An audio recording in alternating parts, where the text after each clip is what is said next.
Assalamualaikum warahmatullahi wabarakatuh.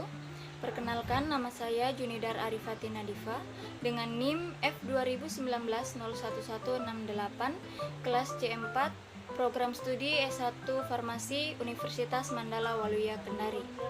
Tujuan dilakukannya pembuatan video ini yaitu guna untuk melengkapi nilai mata kuliah Kimia Medisinal 1 dengan dosen pengampu Dwi Syafitra Ramadan, S.Farm, M.S.Farm. Baiklah, langsung saja. Di sini saya akan mempresentasikan materi mengenai hubungan struktur aktivitas antibiotika. Yang pertama, hubungan struktur aktivitas. Aktivitas biologis suatu obat diperoleh setelah terjadi interaksi senyawa dengan molekul spesifik dalam objek biologis. Interaksi ditunjang oleh spesifitas sifat fisika kimia yang tinggi. Aktivitas obat berhubungan dengan sifat fisika kimia obat dan merupakan fungsi dari struktur. Kemudian antibiotika, di mana antibiotika adalah senyawa kimia khas yang dihasilkan atau diturunkan oleh organisme hidup. Termaksud struktur analognya yang dibuat secara sintetik, yang dalam kadar rendah mampu menghambat proses penting dalam kehidupan suatu spesies atau lebih mikroorganisme. Antibiotik yang digunakan untuk membasmi mikroba, khususnya penyebab infeksi pada manusia, harus memiliki sifat toksisitas selektif yang setinggi mungkin. Artinya, antibiotika tersebut haruslah bersifat sangat toksik untuk mikroba, tetapi relatif tidak toksik untuk inang atau hospes. Kemudian antibiotik beta-laktam. Antibiotik yang strukturnya mengandung cincin beta-laktam banyak dikembangkan untuk pengobatan infeksi bakteri. Pada tingkat molekul, mekanisme kerja antibiotika turunan beta-laktam adalah ditunjukkan oleh serangan nukleofil dari gugus hidroksil serin enzim transpeptidase pada karbonil karbon cincin beta-laktam yang bermuatan positif, sehingga terjadi hambatan biosintesis peptidoglikan. Akibatnya, dinding sel menjadi lemah, dan karena tekanan tergor dari dalam, dinding sel akan pecah atau lisis sehingga bakteri mengalami kematian. Kenapa dikategorikan antibiotik beta-laktam? Karena dia mempunyai cincin beta-laktam. Nanti di sini terdapat alfa, di sini beta, dan makanya beta di sini mengikat amin dan dinamakan beta-laktam. Kemudian turunan cefalosporin.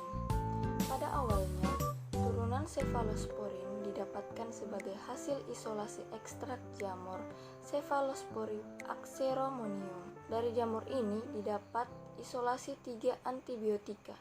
Di antaranya adalah cephalosporin C. Turunan cefalosporin ini adalah antibiotika beta-laktam yang mempunyai dasar struktur mirip dengan penisilin, yaitu cincin beta-laktam dihidrotiasin atau CFM, mengandung 2 pusat atom asimetrik sehingga dapat membentuk 4 senyawa aktif. Stereokimia cefalosporin alami digambarkan seperti gambar di samping. Kemudian cefalosporin generasi 1. Turunan ini tahan terhadap beta-lakmase luar sel yang dihasilkan oleh S. aureus, tetapi tidak tahan bila dihasilkan oleh bakteri gram negatif. Waktu paru eliminasinya relatif pendek dan kemampuan untuk menembus cairan cerebrosipinal rendah. Contohnya yaitu cefadroxil, cefasolin, cefacetril, cefalexin, cefaloridin, cefalotin Na, cefapirin, dan cefradin. Dan di bawah ini terdapat contoh struktur cefalosporin generasi 1. Kemudian cefalosporin generasi 2. Spektrum antibakterinya hampir sama dengan generasi pertama, tetapi secara umum turunan ini lebih aktif terhadap bakteri gram negatif enterit. Waktu paru eliminasinya relatif sama dengan generasi pertama, tetapi kemampuan menembus cairan cerebrospinal lebih baik. Contoh, cefaclor, cefamandol, cefamandol nafat, cefotetan di Na, cefbuperazon, cefmetasol, cefaxitin, cefuraxim Na, dan cefuraxim aksetil. Selanjutnya cefalosporin generasi 3. Spektrum antibakterinya lebih luas dibandingkan generasi sebelumnya. Secara umum, turunan ini aktif terhadap bakteri gram negatif yang telah kebal, lebih tahan terhadap beta-lakmase, tetapi kurang aktif terhadap bakteri gram positif. Contohnya, cefanoxim HCl, cefixim, cefidixim, cefatoxim Na, cefotiam, cefpimisol, cefsulodin, dan moxalactam. Kemudian efek samping yang umum. Efek samping yang umum pada cefalosporin adalah reaksi hipersensitivitas seperti urtikaria, eosinofilia, dan demam, tetapi jarang yang fatal. Kemudian selanjutnya turunan tetrasiklin. Tetrasiklin merupakan turunan oktahidronaftasen yang terbentuk oleh gabungan 4 buah cincin. Stereokimianya sangat kompleks karena mempunyai 5 atau 6 pusat atom C asimetrik.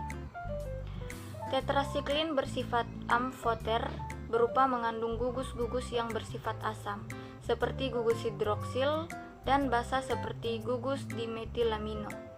Dengan asam kuat, tetrasiklin dapat membentuk garam asam yang mudah larut dalam air dan cukup stabil melalui protoma gugus dimetilmino pada C4. Pada larutan dengan pH 2-6 tetrasiklin mengalami epimerisasi pada atom C4, membentuk epiterasiklin yang mempunyai aktivitas antibakteri lebih rendah, kurang lebih 5% aktivitas tetrasiklin. Kemudian turunan tetrasiklin dibagi menjadi beberapa kelompok, yaitu yang pertama tetrasiklin alami, yaitu meliputi tetrasiklin, klortetrasiklin, oksitetrasiklin, dan demeklosiklin. Yang kedua tetrasiklin semisintetik, meliputi sansiklin, doksisiklin, metasiklin, dan minosiklin. Yang ketiga bentuk laten atau praobat tetrasiklin. Dan yang terakhir yaitu produk manipulasi molekul tetrasiklin, yaitu meliputi eritromisin kafsiklin, penisiklin, dan kolimesiklin. Kemudian efek samping yang dapat ditimbulkan antara lain gangguan saluran cerna, gangguan ginjal, dan kerusakan hati bila diberikan dalam dosis berlebih. Tidak boleh diberikan kepada wanita hamil dan anak di bawah usia 8 tahun karena bersifat teratogenik dan dapat menekan pertumbuhan tulang.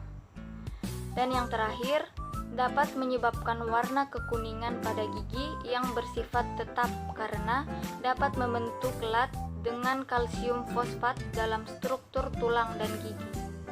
Kemudian selanjutnya, hubungan struktur aktivitas tetrasiklin. Yang pertama, gugus farmakofor dengan aktivitas biologis penuh adalah senyawa semisintetik sansiklin karena mengandung struktur yang dibutuhkan untuk pembentukan kelat dan dipandang mempunyai peran penting pada pengangkutan turunan tetrasiklin ke dalam sel bakteri dan penghambatan biosintesa protein di dalam sel. Yang kedua, pengaturan linear dari 4 cincin adalah persyaratan untuk dapat menimbulkan aktivitas biologis. Konfigurasi pusat kiral pada C4, C4A, dan C12A sangat penting untuk aktivitas. Konfigurasi pada C5A dan C6A kemungkinan dapat berubah-ubah. Yang ketiga, adanya 2 sistem elektron V yang berbeda atau gugus kromofor fenidiketon dari karbonimetan cukup penting untuk aktivitas bakteri. Yang keempat, adanya gugus 4-dimetilamino. Penting untuk pembentukan ion sweeter untuk distribusi optimum dalam tubuh dan untuk aktivitas in vivo. Yang kelima, pada gugus 2 karbonamid, hanya gugus karbonil yang penting untuk aktivitas. Dan yang terakhir, Daerah hidrofоб dari C3 sampai C9 dapat diubah dengan cara yang bervariasi, asal tidak mempengaruhi bentuk konformasi esensialnya. Baiklah, mungkin itu saja yang dapat saya sampaikan. Lebih dan kurangnya mohon dimaafkan, dan saya akhiri dengan ucapan wabillahi taufiq walhidayah. Wassalamualaikum warahmatullahi wabarakatuh.